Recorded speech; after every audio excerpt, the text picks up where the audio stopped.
His first term was ending, and he was running for re-election, and his campaign slogan was, "I'll keep you out of the war." Americans were mostly in favor of just being neutral at the time because the World War I was coming. And Wilson pledged to keep America out of all foreign entanglements. He had no intention. He was funding and had every intention of getting into World War I, but he did what most progressives do. He lied like an expert.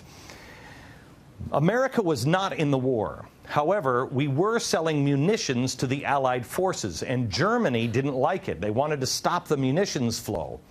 But they wanted to stop it without provoking America into a war. So they hatched a plan. They would just throw a wrench into all of the gears. Sabotage. Beginning in 1914, over 50 acts of sabotage were carried out on American targets by German undercover agents.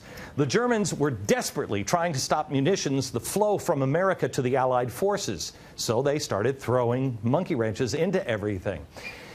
They would target a ship loaded with supplies headed for the Allies, and they'd place something called a pencil bomb on board. It would explode as soon as the ship left port. That way the saboteurs and everybody else could get away.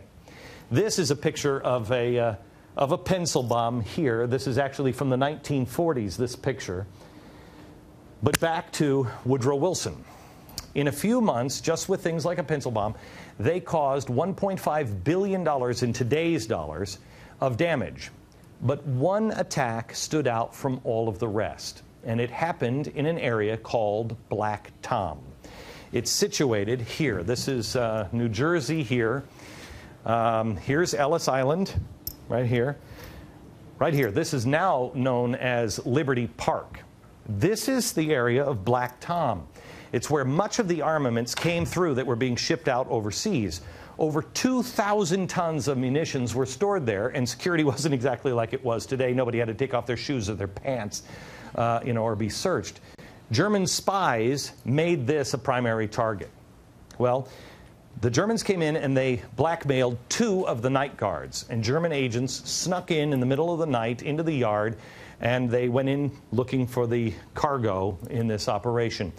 Ammunition storage facility and several fuel tanks. Well, the agents started fires and then left. They not only left in the middle of the night, but so did the bribed guards. The first explosion rocked New York City at 2:08 a.m. Because it happened in the middle of the night, it saved many lives. And it started aboard a ship called Johnson 17. It was a ship loaded with fuel and explosives. Thousands of tons of war materials burst into the night sky.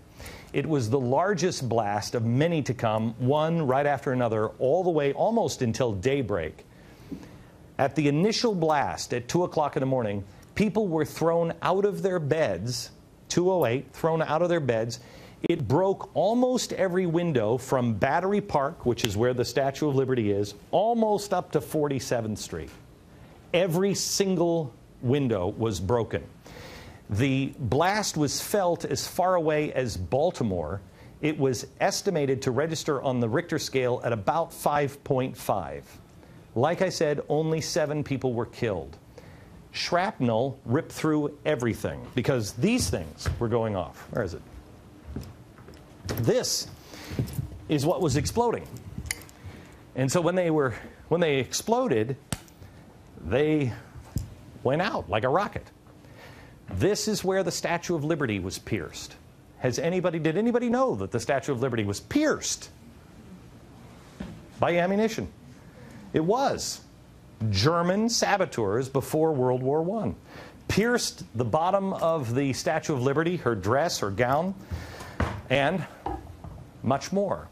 It was because of that blast that happened that the torch has been closed off to visitors.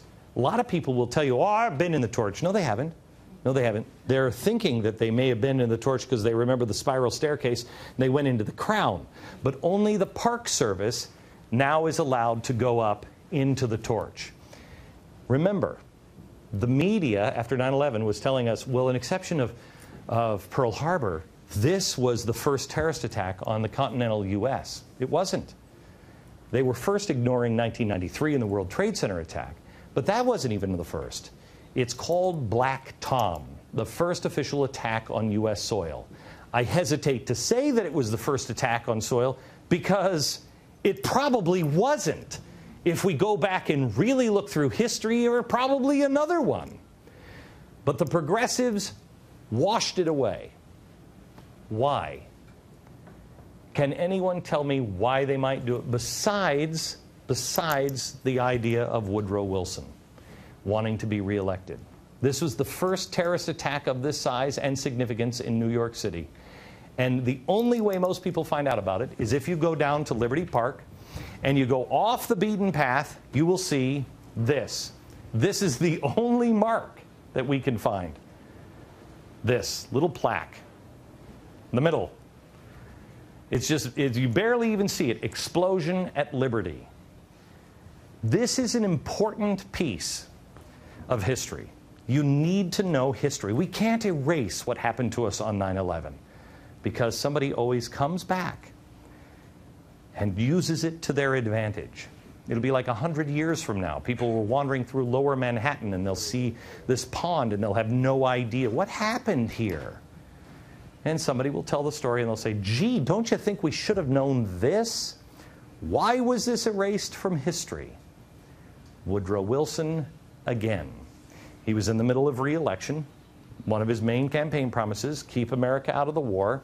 So he thought that would sabotage his campaign. So he denied it.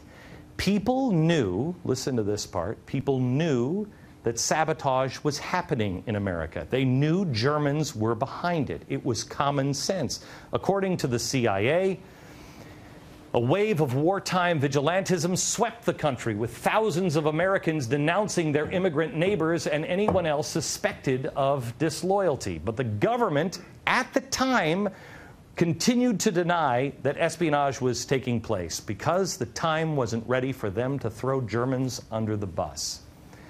Today in America, we all know what is happening. But the government, from the economy to radical Islam to global unrest, the government is telling us no. They keep telling you, spend more money. They delete radical Islam from all of our record books. They mock anyone who says, prepare for tough times and possible unrest. But you know and I know that's a load of BS, just like the Americans knew back in 1917 with Black Tom. If you don't know history, it will repeat itself. And it will be drug out of the closet and used by those with nefarious reasons. This piece of history was lost, but then it was drug out of the closet by yet another progressive, and he used it to do one of the worst things this country has ever done. Can anyone think? What was it used for? The case of Black Tom was pulled out of the closet by FDR when he said this: we don't want any more Black Toms. What did he do? He rounded up all of the Japanese and put them in internment camps.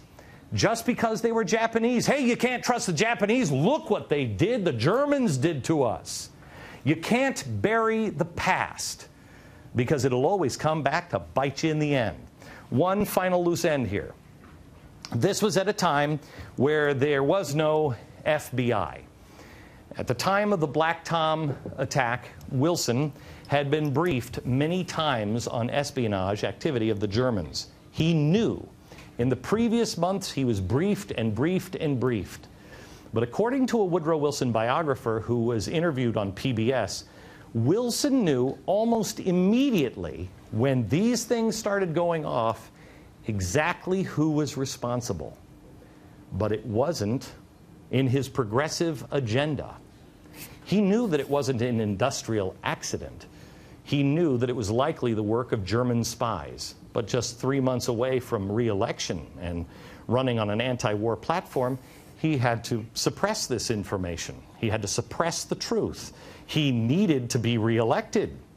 That's why he never gave an official response to Black Tom, something that registered 5.5. He never gave an official response. Instead, can you guess who he blamed it on? Out of control capitalists who didn't do the right thing. And now you know the rest of the story.